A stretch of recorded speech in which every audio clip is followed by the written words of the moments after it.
Director plus actor Sundar C அவர் மேலே ஒரு கொலை மிரட்டல் வழக்கு ஒன்று போடப்பட்டிருக்கு. அதுக்கு யார் காரணம் அப்படின்னு கேட்டால் முத்துராமன் அப்படிங்கிறவர் அடையாறு இந்திரா நகரை சேர்ந்தவர்.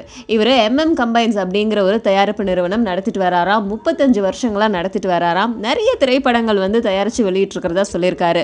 ரஜினிகாந்த் நடித்த 1000 ஜென்மங்கள் அப்படிங்கிற திரைப்படத்தை அவர் தான் தயாரிச்சிருக்காரு. அந்த படத்துடைய பாகம் 2 எடுக்கலான்னு கதை ரெடி பண்ணி வச்சிருந்தாராம். அந்த கதையை சுந்தர் சி திருடி அரண்மனை அப்படிங்கிற படமா எடுத்துட்டதா எனக்கு தெரிய வந்திருக்கு.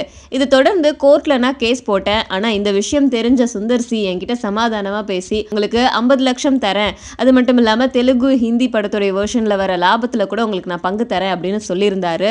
ஆனா இப்போ அந்த திரைப்படம் வெளிவந்து நல்ல லாபத்துல போயிருக்கு. இருந்தாலும் எனக்கு தர வேண்டிய பணத்தை தராம ஏமாத்திட்டாரு. இதை பத்தி கேட்டா கொலை மிரட்டல் கொடுக்கறாரு, எனக்கு பயமா இருக்கு, அதனால இந்த கேஸ் நீங்க எடுத்துக்கோங்க அப்படின்னு ஒரு மனுல எழுதி கொடுத்திருக்காரு. இதை அந்த போலீஸ் ஸ்டேஷன்ல இருக்கிறவங்க விசாரிச்சுட்டு இருக்காங்க. சோ இதனுடைய வெளிப்பாடு என்ன, சுந்தர் சி இதுக்கு எப்படி ரியாக்ட் பண்ண போறாரு அப்படிங்கிறது இந்த விசாரணை எல்லாம் நடந்து முடிஞ்சதுக்கு அப்புறம் தான் நமக்கு தெரியும்.